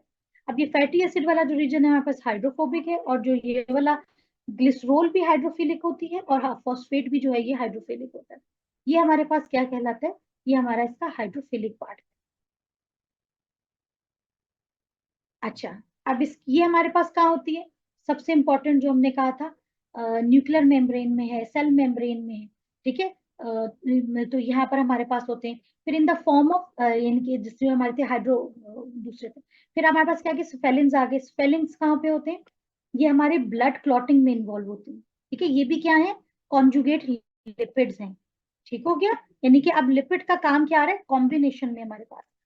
फिर स्फिंगोलिपिड्स हैं, ये भी कहाँ पे हमारे पास होती है, जो हमारी न्यूरॉन्स होते हैं ना, ठीक है, उन पर उधर क्या, उनका एक पार्ट कौन सा होता है, एक्सॉन होता है ना, उनमें क्या मौजूद होती है, उनकी माइलिन शीट्स होती है, जो उनकी आउटर मेम्ब्रेन होती है। तो उस आउटर मेम्ब्रेन में हमारे ये स्फिंगोलिपिड्स मौजूद होते हैं। अच्छा जी, फिर हमारे पास क्या आ जाता है, लास्ट मेम्ब्रेन, जो सॉरी ग्लाइकोलिपिड्स के हमारे पास इसी तरह, जैसे फॉस्फोलिपिड होते हैं इसी तरह ग्लाइकोलिपिड्स होते हैं। अब ग्लाइकोलिपिड्स का क्या मतलब है, कि कार्बोहाइड्रेट और लिपिड मिलेगा, ठीक है। तो कार्बोहाइड्रेट में ये कौन से हमारे पास जो होते हैं, कि हमारे पास लिपिड विद वन और मोर सिंपल शुगर, ठीक है। जैसे अल्कोहल के एक साइड पर हमें हमने पढ़ा ना कि एक फॉस्फेट है, उस फॉस्फेट की जगह पे कोई शुगर मॉलिक्यूल आ जाए। अब इसकी एग्जांपल हमारे पास क्या है, हमारे सेरिबोसाइड्स हैं और गेंग्लियोसाइड्स हैं। अब ये कौन सी चीजें, जो हमारे ब्रेन का व्हाइट और ग्रे मैटर है, वो एक्चुअली क्या है, वो ग्लाइकोलिपिड्स, ठीक है। तो उनकी आपकी जो माइलिन शीट और जो नर्व्स हैं, उधर ये जो है हमारे पास मौजूद होता है।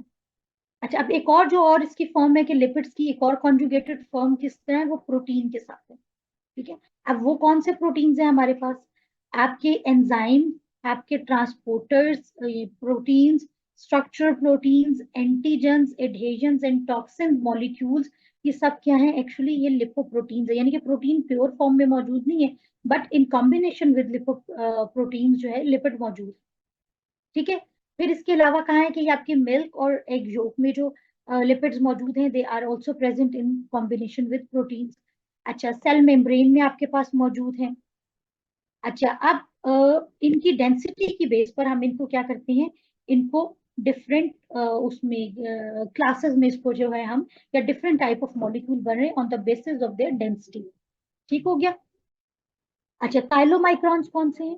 जिनमें अभी किसकी जो है बेस पर इसकी हो रही है कि दो पार्ट है ना, कि एक लिपिड पार्ट है और एक प्रोटीन पार्ट। तो काइलोमाइक्रॉन्स हमारे पास कौन से हैं कि इनकी डेंसिटी लोएस्ट है। रीजन क्या है? Due to high lipid to protein ratio. ठीक है।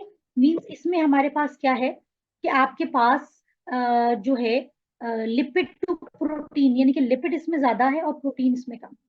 ठीक है। वेरी लो डेंसिटी में हमारे पास इस सेकंड पे आता है।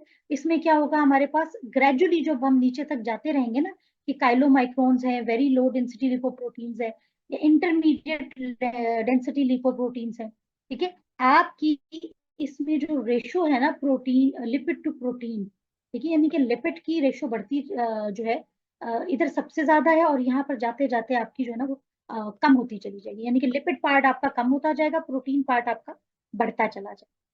ठीक है। अच्छा जी, अब उसमें आपके फिर आ जाती हैं आपकी डिराइव्ड प्रोटीन, जो हमने बात की थी कि यूं ये इनको हम डिराइव्ड क्यों कहते हैं, क्योंकि ये हमारे पास कहाँ डिराइव होती हैं, इंटरमीडिएट हैं ऑफ लिपिड मेटाबॉलिज्म, यानी कि जब लिपिड की ब्रेक डाउन हो रही है तो उस दौरान इंटरमीडिएट मॉलिक्यूल्स बनते हैं लिपिड के, जिनको हम क्या बोलते हैं, डिराइव लिपिड्स। ठीक है। अब इनकी दो आगे से क्लासेस हैं हमारे पास, टर्पीन्स हैं और दूसरी आइकोसोनेट्स हैं। अब ये क्या चीज है हमारे पास, टर्पीन्स हमारे पास क्या है कि डिराइव लिपिड्स में हमारे पास कि जिनमें टू इनके ये बेसिकली एक और इसको हम इनका नाम देते हैं कि टर्पीन या आइसोप्रिनॉइड्स। अब ये किससे मिलके बनती है, इनके जो स्मॉलर मॉलिक्यूल है ना, जो सब यूनिट है, इसको हम बोलते हैं आइसोप्रीन। आइसोप्रीन क्या है कि ये एक 5 कार्बन कंपाउंड है। ठीक है। और ये क्या आपके पास जो आप अगर आप मॉलिक्यूलर या सेल नाम बहुत बार पढ़ते हैं हम, एसिटाइल कोएंजाइम ए। ठीक है, एसिटाइल कोएंजाइम ए। तो ये एक आपके तमाम प्रोसेसेस में ना मौजूद होता है हमारे पास। ठीक है। तो ये वो क्या है, ये बेसिकली लिपिड, एक डिराइव्ड लिपिड है हमारे पास। तो आइसोप्रीन यूनिट्स क्या करते हैं, linked in terpenes to form variety of cyclic, या जो है हमारे पास स्ट्रेट स्ट्रक्चर हो सकता है इनका, या साइक्लिक स्ट्रक्चर हो सकता है, डिफरेंट किस्म के होंगे। या अब अगर इन सब चीजों को अगर मैं बिल्कुल उस पर फॉर्म लेकर जाऊं ना, तो इनके जो हमारी एग्जाम्पल है या जो कॉमन नेम है हमारे पास, वो कौन से हैं? वो है हमारे पास स्टीरॉइड्स। ठीक है। तो स्टीरॉइड्स क्या है हमारे पास, एक्चुअली ये इंटरमीडिएट लिपिड्स हैं। ठीक है। अच्छा, फिर दूसरे क्या है हमारे पास, स्टीरोल्स हैं। फिर फैट सॉल्युबल विटामिन हमारे पास, वो सारी इस कैटेगरी में आते हैं। बाइल सॉल्ट और पिगमेंट। ठीक है। ये वो टर्मिनोलॉजीज हैं कि जिनको हम ज्यादा फेमिलियर है, क्योंकि ये प्रोसेसेस में हमारे एंड में हमें ज्यादा यूज हो रही होती है, या ज्यादा रेगुलर टर्म्स है हमारे पास। लेकिन अगर मैं इनकी बेसिक क्लासिफिकेशन पे जाऊं, तो ये हमारे पास क्या है कि दे आर इंटरमीडिएट लिपिड्स, और क्या है, टर्पीन्स और आइसोप्रिनॉल्स। अच्छा, अब इसमें जो हमारे पास स्टेरॉइड्स क्या है हमारे पास, ये क्या है हमारे पास कि they are not form from the fatty acid, बल्कि ये क्या है लेकिन इनकी करेक्टर्स जो है वो चूंकि लिपिड लाइक है, तो इसलिए हम इसको उसमें लेकर जाते हैं, क्योंकि हमने तो ये कहा ना कि जी लिपिड्स के लिए क्या है कि वो फैटी एसिड से बने हो, पर इसमें तो फैटी एसिड नहीं है। ठीक है। तो फिर ये क्या है, लेकिन चूंकि इनकी प्रॉपर्टीज लिपिड लाइक है, तो इसलिए हमने इनको लिपिड की उसमें कैटेगराइज किया। अब इसमें क्या होता है, इसका स्ट्रक्चर कुछ ऐसा होता है कि इसमें 4 हाइड्रोकार्बन रिंग होते हैं। ठीक है। अब हाइड्रोकार्बन रिंग 17 कंपाउंड कार्बन आपस में मिलके 4 रिंग बनाते हैं, और जिसमें जो है ना, अब डिफरेंट जो स्टीरॉइड हैं उसमें इनकी जो नंबर और पोजीशन है ना डबल बॉन्ड्स की, वो चेंज होती है, जिसकी वजह से हमारे पास वो डिफरेंट स्टीरॉइड्स बनते हैं। ठीक है, तो अब इसमें कौन से हमारे पास, जैसे कोलेस्ट्रॉल है, एर्गोस्टिरॉल है, बाइल सॉल्ट है, सेक्स हॉर्मोन्स हैं, पिगमेंट्स हैं, ये सारे के सारे हमारे पास क्या है, स्टीरॉइड्स की एग्जांपल्स हो जाती हैं। ठीक है, इसका स्ट्रक्चर हमारे पास क्या है, ये कुछ इस तरह का हमारे पास इसका स्ट्रक्चर आता है। ठीक है, कि ये 4 कार्बन रिंग्स होंगे और चारों 17 कार्बन कंपाउंड 17 होंगे। सिर्फ और सिर्फ इनके जो है पोजीशन और नंबर ऑफ डबल की वजह से, बॉन्ड की वजह से इनकी डिफरेंट जो है वो टाइप्स आ जाती हैं। ठीक हो गया। अच्छा जी, इसके बाद हमारे पास क्या चीज आ जाते हैं, आइकोसोनाइड्स जो हमने बात की थी, हमने इनकी क्या है, 3 टाइप्स हैं, प्रोस्टाग्लैंडिन्स हैं, या हमारे पास थ्रोम्बोक्सिन्स हैं, और तीसरी क्या टाइप है हमारे पास, ल्यूकोट्राइन्स है। अच्छा, जो प्रोस्टाग्लैंडिन्स है ये क्या है हमारे पास, ये भी क्या है, हार्मोन लाइक कंपाउंड्स है। अब अगर आप इसमें देखो ना, ये लिपिड्स की स्ट्रक्चर, तो ये क्या है कि ट्रू जो हमने बात की कि ये लिपिड की उसमें हम इसको इसलिए नहीं लेकर जाते कि इनका स्ट्रक्चर लिपिड जैसा है या क्या कि, लेकिन ये क्या है कि लिपिड मेटाबॉलिज्म के इंटरमीडिएट में बनते हैं and their properties are like lipids, तो इसलिए हम इसको लेकर जाते हैं। ठीक है, तो अब हमारे पास क्या है कि derivative of 20 carbon poly unsaturated fatty acids का है, और ये कहाँ हमारे पास मौजूद है, सेमिनल फ्लूइड में मौजूद है, यूट्रस में मौजूद है, लंग्स और स्टमक सेल्स में जो है हमारे पास ये मौजूद है। अच्छा, फिर इनका काम क्या होता है, इनका काम ये होता है कि इन्फ्लेमेशन को प्रमोट करते हैं, एलर्जिक रिएक्शंस को इनिशिएट करते हैं, आपकी ब्लड क्लॉटिंग में इन्वॉल्व है, और आपकी मसल कंट्रैक्शन में जो है मौजूद है प्रोस्टाग्लैंडिन्स। फिर आपके पास क्या आते हैं, थ्रोम्बोक्सिन्स आ जाते हैं, ये कहाँ मौजूद होते हैं, ये आपके ब्लड प्लेटलेट्स में मौजूद होते हैं, और white blood associated with blood clotting. ठीक है, ये हमारे पास ब्लड क्लॉटिंग में इन्वॉल्व होते हैं। अच्छा, ल्यूकोट्रीन्स आपके पास कहाँ पर मौजूद होते हैं, ये आपके मसल्स में मौजूद होते हैं, और जो आपकी ये जो एयरवेज हैं लंग्स में, उनकी लाइनिंग में मौजूद होते हैं। ठीक है, और इनकी ओवर प्रोडक्शन की वजह से, यानी कि एलर्जिक रिएक्शन और उसमें ना, तो एस्थमेटिक अटैक जो हमारे पास इसमें आती है। तो अब अगर ओवरऑल हम सारे लिपिड्स को इकट्ठा करें और इनके फंक्शंस की तरफ जाएं, तो सबसे पहले हमारे पास क्या है, एनर्जी स्टोरेज में ये इन्वॉल्व है। ठीक है, और दूसरा क्या है, सेल और मेम्ब्रेन के स्ट्रक्चर में ये इन्वॉल्व है। प्रोटेक्शन एंड इंसुलेशन जो हमने अभी बात की कि लिपिड स्पेशली जो हमारे एडिपोज टिश्यूज होते हैं, ये कहाँ पर होते हैं, ये आपके ऑर्गन्स की पैडिंग करते हैं, उनके बाहर मौजूद होते हैं। ठीक है, तो उससे क्या आपके करते हैं कि आपकी बॉडी का टेम्परेचर जो है मेंटेन रखते हैं, और प्लस उसको स्ट्रक्चर देते हैं, उसको एक एक एक्स्ट्रा पैडिंग और कवरिंग दे रहे हैं। ठीक है ना, उसको एक क्योंकि आपके जो ऑर्गन्स हैं डेलिकेट हैं, ठीक है, तो उनके गिर्द आपकी एक एक्स्ट्रा पैडिंग आ रही है, इसको भी प्रोटेक्शन की उस सेंस में हम इसको ये बात कर रहे हैं। प्लस आपके पास क्या, सेल सिग्नलिंग। ठीक है, जो हमने कहा कि जो फॉस्फोलिपिड्स हैं, स्टेरॉइड्स हैं, हार्मोन्स में मौजूद हैं। ठीक है, ये इन सब का काम क्या है कि सेल सिग्नलिंग है और कम्युनिकेशन है।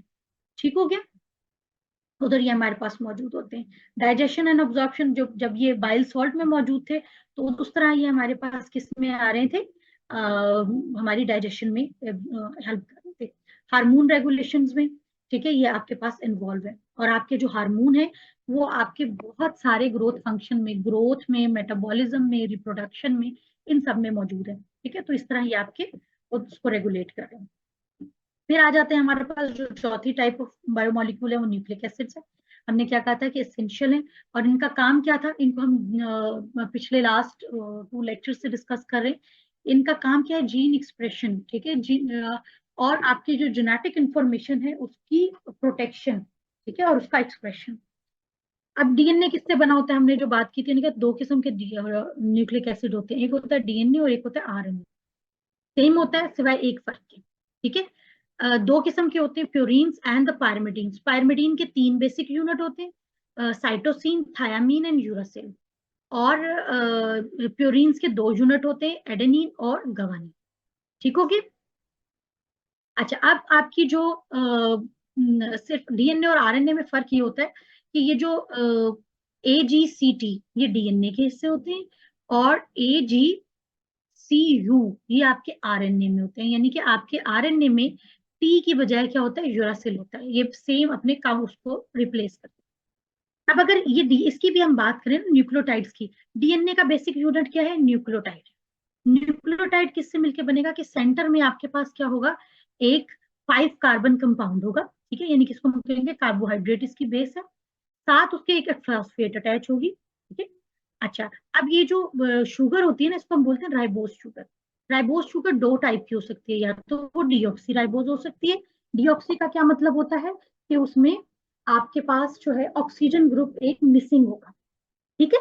आप उसमें एक ऑक्सीजन ग्रुप आपका मिसिंग होगा, और ये किस में होती है, ये डीएनए में होती है। जबकि आरएनए में क्या होता है, आपके आरएनए में वो ऑक्सीजन ग्रुप मिसिंग नहीं होता। अगर आप इसको देखना चाहो तो हम यहाँ से काउंटिंग शुरू करते हैं हमेशा, 1 2 3। तो ऑक्सीजन नंबर, वो कार्बन नंबर 3 पे और डीएनए में क्या है, एक ऑक्सीजन मिसिंग है। जबकि इसमें यहाँ से देखें तो यहाँ पर आरएनए में ये वाला चीज जो है हमारे पास थर्ड कार्बन 3 पे ऑक्सीजन ग्रुप मौजूद है। तो दो शुगर्स हो गई, डीऑक्सी शुगर जिसकी बेस पर ये डीएनए है, और ऑक्सी शुगर जिसकी बेस पर, या राइबोस शुगर जिसकी बेस पर ये क्या है, आरएनए है, ठीक है। डीऑक्सी राइबोस और राइबोस दोनों। अच्छा, ये तो हो गया इसका बेस का। बेस के साथ, सॉरी, इसका जो हो गया हमारा मेन जो है हमारा कार्बोहाइड्रेट ग्रुप। अब इस कार्बोहाइड्रेट के एक तरफ क्या चीज अटैच होती है हमारे पास, फॉस्फेट अटैच होता है, ये सेम रहेगा सबके अंदर। और उसके साथ हमारे पास इसके साथ एक नाइट्रोजनस बेस अटैच होती है। अब ये नाइट्रोजनस बेस कौन सी हो सकती है, वो इन पांचों में से कोई भी हो सकती है। डीएनए में ये चार होंगी और आरएनए में ये थायमीन के अलावा चार हो सकती है, ठीक हो गया। तो इस तरह ये हमारे पास क्या है कि राइबोस शुगर और फॉस्फेट ग्रुप, ठीक है। ये आरएनए हो अलहदा उसमें सेम रहेगा, डीएनए हो तो उसमें सेम रहेगा। फर्क कहाँ पे पड़ेगा, सिर्फ नाइट्रोजनस बेस पे पड़ेगा। अच्छा जी, इसके बाद हमारे पास क्या आ जाते हैं।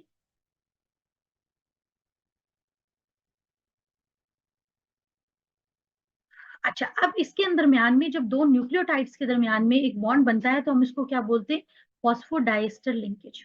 इसमें भी क्या होगा कि एक उसका जो है शुगर, एक न्यूक्लियोटाइड की शुगर और दूसरे न्यूक्लियोटाइड का फॉस्फेट ग्रुप, इनके आपस में कंडेंसेशन रिएक्शन होगा, वाटर रिलीज होगा, और जो बॉन्ड बनेगा उसको हम क्या कहेंगे, वो हमारा बॉन्ड होता है फॉस्फोडाइएस्टर लिंकेज, क्योंकि फॉस्फेट, ऑक्सीजन एंड कार्बन ये हमारे पास इन्वॉल्व होती है,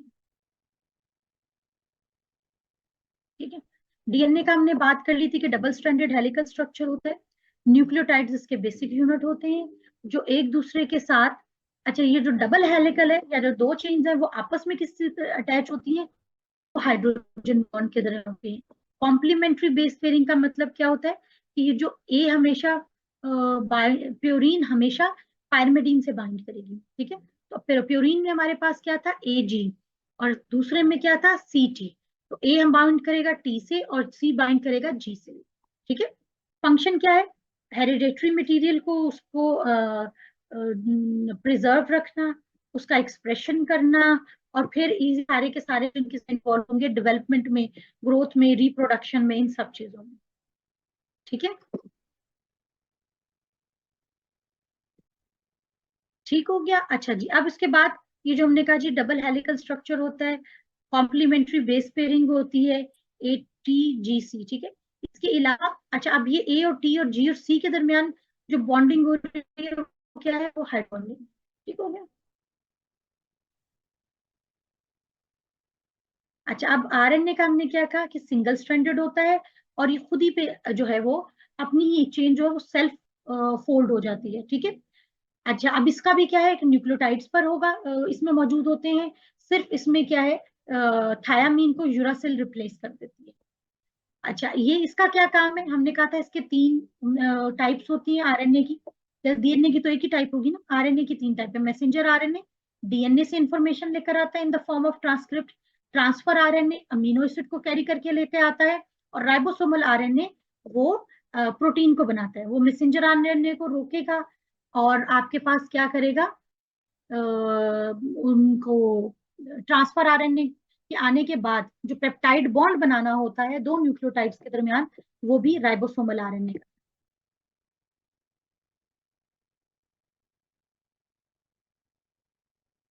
ठीक है। ये हमारे पास क्या, मैसेंजर आरएनए जो कि डीएनए से इंफॉर्मेशन लेकर आता है, ठीक हो गया। ये आपका राइबोसोमल आरएनए वो इस चेन को अपने साथ अटैच करवाता है और उसको डीकोड करना शुरू करता है। ट्रांसफर आरएनए के एक साइड पर, तो ये इसका कॉम्प्लीमेंट्री मैसेज होता है, एंटीकोडॉन होता है, और दूसरी साइड पर क्या होता है, आपका अमीनो एसिड होता है। ये एंटीकोडॉन के साथ जाके यहाँ मैच करेगा और किसको, उस अमीनो एसिड को ट्रांसफर करेगा।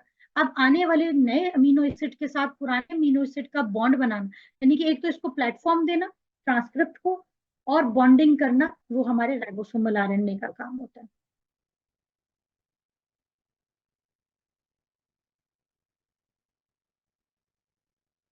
ठीक है। अच्छा, अब जैसे एक तो हमारे पास एक क्या चीज थी, सेलुलर, कि हमने अभी ये मुख्तलिफ चीजों को पढ़ रहे हैं कि भाई एक सेल है। ठीक है, तो जो ऑर्गेनाइजेशन है ना, सेलुलर ऑर्गेनाइजेशन की, वो हमारे पास किस तरह है कि जैसे आपका एक एक सेल है, या कोई भी टाइप का, मुख्तलिफ जगहों पे स्किन सेल्स होंगे, या हेयर सेल है, या आपके क्या है और बॉडी के जो डिफरेंट सेल्स हैं। ठीक है, तो उनके मसल सेल्स हैं, ये मसल सेल्स मिलके क्या बनाते हैं, टिश्यू बनाएंगे। यानी कि सेल्स जब भी आपस में मिलेंगे तो क्या बनाएंगे, मल्टीपल सेल्स मिलके क्या बनाते हैं, टिश्यू बनाते हैं। मल्टीपल टिश्यू मिलके क्या चीज बनाते हैं, ऑर्गन बनाते हैं। और मल्टीपल ऑर्गन मिलके क्या बनाते हैं, आपका सिस्टम बनाते हैं। ठीक है, तो जैसे आपके पास ये क्या कि मसल सेल्स थे, उन्होंने क्या बनाया, आपका मल्टीपल मसल सेल्स मिलके उन्होंने बनाया टिश्यू, टिश्यूज ने मिलके आपके और स्टमक को बनाया, या ऑर्गन एक बनाया। ठीक है, स्टमक इज एन ऑर्गन, तो multiple tissues are present in the stomach. और आपका जो डाइजेस्टिव सिस्टम है, उसमें आपके मल्टीपल ऑर्गन जो है वो मौजूद होते हैं। ठीक है, एक सिस्टम को बनाने के लिए। चलें बेटे, आज का हमारा ये क्वेश्चन वो जो खत्म हुआ है। ठीक है, कोई क्वेश्चन इससे रिलेटेड बेटे जल्दी से बता दें।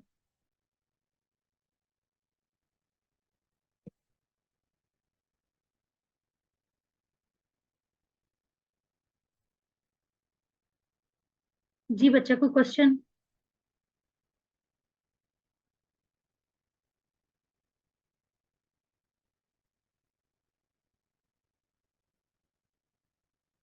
आज का लेक्चर मुश्किल है बेटा। अच्छा, मैं आपको ये भेज रही हूँ, आप इसको एक दफा पढ़ो। और हाँ, मेरे ख्याल से इनफ है, क्योंकि अगर ये आपका आएगा भी 2.5 या 5 नंबर कितने का भी आए, अगर आपने इसको प्रॉपर तैयार कर लिया ना, आपका नोट पूरा हो जाएगा। ठीक है, इसको एक दफा पढ़ लो बेटा। अ, भूल जाता है। हाँ, बायोमोलिक्यूल्स ऐसी चीज है जो भूल जाती हैं, लेकिन मेरा ख्याल है कि मैं इस दौरान, यानी कि पीछे भी लेक्चर्स के दौरान, जैसे मैं आप लोगों को बताती रही हूँ कि भाई सेलुलर मेम्ब्रेन की कंपोजिशन ये है। ठीक है, कोशिश मेरी ये रही है कि मैं आपको एक रेपिटेशन करती रहूं। लर्निंग का बेसिक असूल ये है कि जो चीज आपको भूल रही है ना, उसको उतनी बार री करो। ठीक है, अगर आप ये देखो कि हम छोटे बच्चों को भी क्या चीज पढ़ाते हैं, जब हम उन्हें पढ़ाना शुरू करते हैं, हम एक्चुअली चीजों को री करते हैं, बार बार बार बार बार बार। ठीक है, तो हमें क्या होता है कि वो फिर चीजें याद रहती हैं। जब एक चीज को हम जितनी बार पढ़ेंगे वो हमें याद रहेगी, और चीजें याद करनी पड़ती हैं। यानी कि ये एक चीज, एक मेथडोलॉजी नहीं है। जैसे मैं आपको कहूँ जी सम हमने ऐसे करना है, तो कोई भी चीज आएगी तो आप उसे सम कर दोगे, नो। ये फैक्ट्स है।